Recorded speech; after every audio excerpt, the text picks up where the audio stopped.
Hello வணக்கம், இது உங்கள் சிவி ஜோன். சொல்லணும் எப்படி இருக்கீங்க? இப்போ பார்த்தீங்கன்னா ரம்யா விட்டானாங்க. எவிட்டா வரதுக்கு முன்னாடி சில வார்த்தைகள் கடைசி நிமிடத்தில் நிறைய சூப்பராக சொன்னாங்க. அதுலேயும் குறிப்பாக விஜய் பார்வதிக்கு ஒரு செமையான விஷயத்த சொன்னாங்க.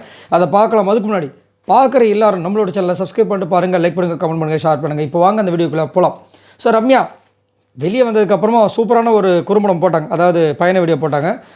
நிறைய சண்டைகள் அவங்க பக்கம் காமெடியாக இருந்த விஷயங்கள் எதுவுமே வரல, டாஸ்க்கு பற்றின விஷயங்கள் எதுவுமே வரல. ஒன்லி சண்டை. சரிங்களா? அதுலேயும் குறிப்பாக வந்து இவ்வளோ சீக்கிரம் நான் வெளியே வந்துட்டேன்னு சொன்னாங்க பார்த்தீங்களா ஒரு வார்த்தை, அதுதான் நெஞ்ச குத்திருச்சு. ஏம்மா நீ வெளியே போயிருந்தனா பிரவீன்ராஜ் உள்ளே இருந்திருப்பார், ஏமா அப்படி பண்ணுறன்ற மாதிரி இருந்துச்சு. பிரவீன்ராஜ் நம்ம பிரஜன் எவ்வளோ பேர்.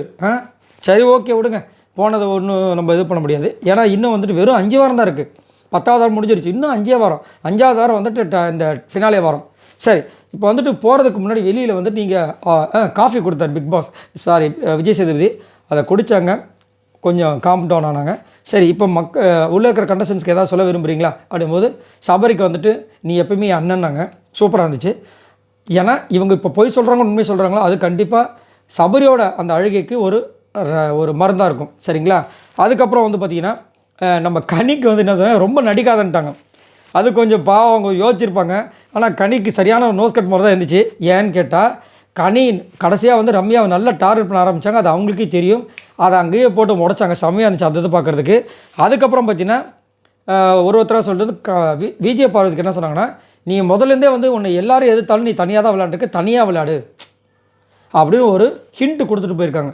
என்னென்னா இதை வந்து இப்போ வந்து கமருது உள்ளே இருக்கும்போது மற்றவங்க இருக்கும்போது அவங்களால சொல்ல முடியாது, சொன்னால் பிரச்சனை வரும். சப்போஸ் விஜய் பார்வதி போயிட்டு அங்கே போய் சொல்லிட்டாலும் கமருது நம்மக்கிட்ட சண்டைக்கு வருவார். இது மாதிரி நிறைய விஷயங்கள் இருக்குது. அதனால் போகிறதுக்கு முன்னாடி ஒரே ஒரு விஷயம் தான் சொன்னாங்க. வெளியில் இருக்கிற மக்களும் வெளியில் இருக்கிற விஜய் பார்வதியோட ஃபேன்ஸும் சொல்கிற ஒரே விஷயம், நீ வந்து தனியாக விளையாடு. உண்மையிலேயே பார்த்தீங்கன்னா விஜய் பார்வதி தனியாக விளையாடும்போது நிறைய ஹேட்டர்ஸில் இல்லை, கரெக்டாக போய்ட்டு இருந்தது. ஒரு கமருது கூட ஜாயிண்ட் அடித்தாங்க. அது என்னமோ 2 பேரோட ராசியாக நான் தெரியாது, 2 பேருக்குமே மானம் போச்சு, மரியாதை போச்சு, எல்லாம் போச்சு அப்படின்ற மாதிரி இருந்துச்சு. துக்கப்பட்டு துயரப்பட்டு எல்லா பட்டும் ஆச்சு. சரி, இப்போ வந்துட்டு இந்த மாதிரி ஒரு விஷயத்த வந்து சொல்லியிருக்காங்க. எஃப்ஜேக்கு என்ன சொன்னாங்கன்னா, கோவத்தை கம்மி பண்ணு அப்படின்னு சூப்பராக ஒரு விஷயத்த சொன்னாங்க. சபரிக்கு வந்து எப்பவுமே சொல்லிட்டாங்களா, வினோத்கிட்ட ஒரு விஷயம் சொன்னாங்க, கப்பு முக்கியம் அப்படின்ற மாதிரி ஒரு விஷயத்த சொன்னாங்க.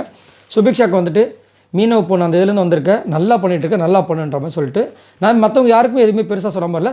சாண்ட்ராக்கு வந்து தைரியமாக இருந்தாங்க. எனக்கு இன்னும் ஒரு வருத்தம்னா, சாண்ட்ரா இப்போ வந்துட்டு ரம்யா கிட்ட இவ்வளோ டீப்பானாங்க, எனக்கு யாருமே இல்லைன்னு அழுகுறாங்க. என்னடா இது, விஜய் பார்வதிக்கிட்ட தான் ஓட்டிகிட்டு இருந்தாங்க, எப்போ வந்து ரம்யா கிட்ட வந்து எனக்கு யாருமே இல்லைன்னு பேசிகிட்டு இருக்காங்க. இப்போ விஜய் பார்வதிக்கிட்ட இருக்கிறது அத்தனையும் நடிப்பா அப்படின்ற மாதிரி இருந்துச்சு. எது எப்படியோ ரம்யா போயிட்டாங்க. ரம்யா வந்து ஆசைப்பட்ட மாதிரி அவங்க சீரியலில் நடிக்கிறதுக்கு அவங்க நிறைய வாய்ப்புகள் வர்றதுக்கு வாய்ப்பு கண்டிப்பாக இருக்குது. சரிங்களா? ஏன்னா நிறைய விஷயங்கள் நீங்கள் வந்து பார்த்துருக்கேன், இப்போ நிறைய பேருக்கு தெரியும். இப்படி தான் நம்ம தாமரை சூப்பராக வந்தாங்க, இப்போ சீரியலை கலக்கிட்டு அவங்களோட லைஃப் ஸ்டைலே மாறி போச்சு. அந்த மாதிரி ரம்யாவும் அந்த மாதிரி தான் வரணும்னு ஆசைப்பட்டாங்க. அதே மாதிரி நடக்கும்னு நினைக்கிறேன். பார்த்துக்கலாம். நம்மளோட சேனல் சார்பாக அவங்களுக்கு ஒரு வாழ்த்தையும் தெரிவிச்சுக்கலாம். ஸோ நீங்கள் உங்களோட கருத்துக்களை சொல்லுங்கள். பாய் நண்பர்களே.